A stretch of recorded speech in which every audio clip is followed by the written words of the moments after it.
Bismillahirrahmanirrahim. Assalamualaikum warahmatullahi wabarakatuh. Perkenalkan, nama saya Fadilah Husnul Khatimah, biasa dipanggil Husnul, dari kelas PTKA Angkatan 2022.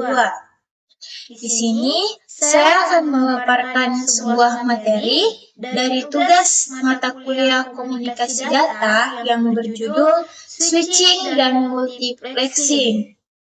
Nah, sebelum kita lanjutkan presentasi, mula-mula alangkah baiknya kita mengetahui poin-poin pembahasan terlebih dahulu. Nah, di sini poin pembahasan kita terdapat dua materi. Yang pertama ada switching. Di switching ini kita akan membahas pengertian switching dan jenis-jenis dari switching tersebut. Kemudian yang kedua itu ada multiplexing. Di bagian multiplexing ini kita akan membahas pengertian dari multiplexing, kemudian tujuan dan kegunaan dari multiplexing, dan yang terakhir ada teknik dari multiplexing. Nah, kita lanjut ke materi pertama itu ada pengertian switching. Nah, teman-teman, apakah kalian tahu apa itu switching? Switching yaitu sistem elektronik yang dapat dipakai untuk menghubungkan jalur komunikasi, yang dimana pada switching ini terdapat sebuah jaringan yang mengalokasikan sebuah sirkuit dan dedicate antara nodes dan terminal yang akan digunakan pengguna atau user dalam berkomunikasi. Setelah mengetahui pengertian dari switching, ada jenis-jenis switching. Jenis switching yang pertama itu ada circuit switching. Switching ini terdapat dalam sebuah jaringan yang mengalokasikan sebuah sirkuit yang didedicate di antara nodes dan terminal yang akan digunakan pengguna dalam berkomunikasi. Dalam sirkuit switching ini melibatkan 3 fase, yaitu circuit establishment, kemudian signal transfer, kemudian yang ketiga itu ada circuit disconnect. Lanjut, ada keuntungan circuit switching. Keuntungannya itu yang pertama, saluran komunikasi yang handal antar stasiun. Yang kedua, sangat baik untuk komunikasi real time. Dan yang ketiga, tidak perlu untuk memeriksa hardware paket. Dan kemudian ada kelemahan dari circuit switching. Kelemahan yang pertama, bisa menjadi sangat tidak efisien apabila digunakan. Yang kedua, kapasitas menjadi tidak jelas. Yang ketiga, terjadi suatu penundaan ketika memakai circuit switching. Kemudian ada contoh dari circuit switching. Yang pertama itu jaringan telepon umum. Jaringan telepon umum ini kita gunakan dalam kehidupan sehari-hari. Kemudian yang kedua itu ada private branch exchange atau disingkat dengan kata PBX.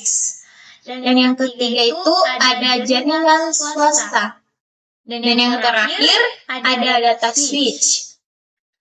Kemudian poin pembahasan selanjutnya itu ada elemen-elemen sampul dari circuit switch. Yang pertama itu switch digital atau full duplex.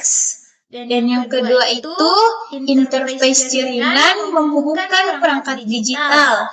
Dan yang terakhir dari elemen-elemen sampul sirkuit switch itu ada unit kontrol yang memperlihatkan connect. Kemudian ada jenis-jenis switching, paket switching. Paket switching ini atau pensinyalan kontrol adalah suatu sinyal yang berfungsi untuk mengatur jaringan dan menetapkan panggilan, mempertahankan panggilan, serta menghentikan panggilan. Fungsi dari pensinyalan ini, komunikasi yang terdengar oleh panggilan meliputi bunyi dial, bunyi dering, dan sinyal sibuk. Yang kedua itu ada transmisi nomor yang ditekan untuk kantor akan berupaya melengkapi koneksi tersebut. Kemudian ada lokasi pensinyalan. Pensinyalan di antara pesawat dengan jaringan switching kantor di mana perangkat tersebut terpasang.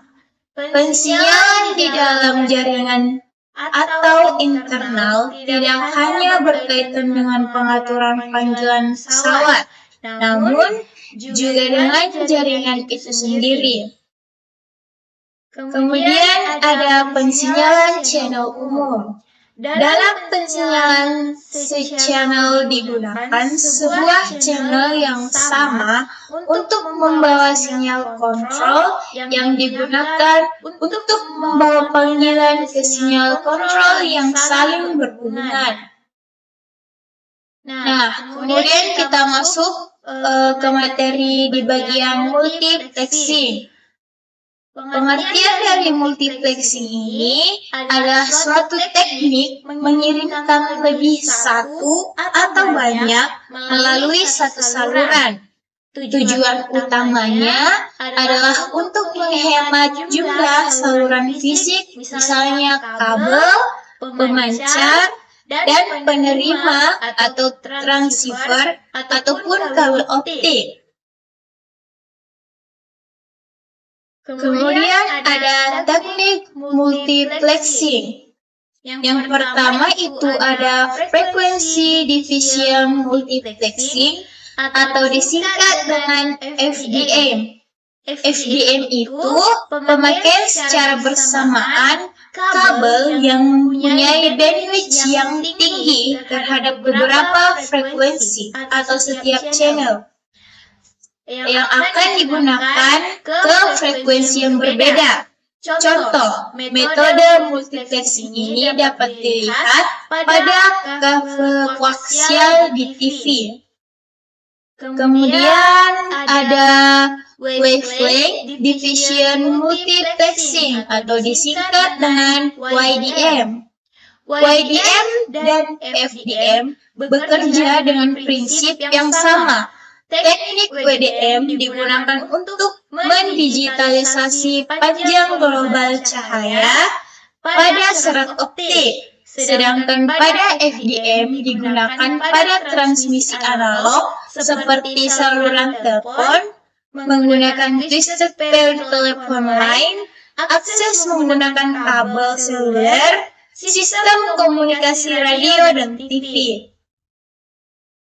Kemudian ada time division multiplexing atau CDM, merupakan interleaving simpel dari beberapa sumber sehingga informasi dari sumber-sumber dapat ditransmisikan melalui saluran serial komunikasi tunggal. Dari segi praktikal, proses menggabungkan sekumpulan aliran bit berkelajuan rendah atau yang tetap dan telah ditentukan bitrate ke dalam aliran bit tunggal berkelajuan tinggi yang dapat ditransmisikan melalui satu kanal tunggal atau CDM. Contohnya bisa dilihat pada sistem telepon wireline dan sistem komunikasi seluler. Kemudian berikutnya ada teknik multiplexing, statistical time division multiplexing.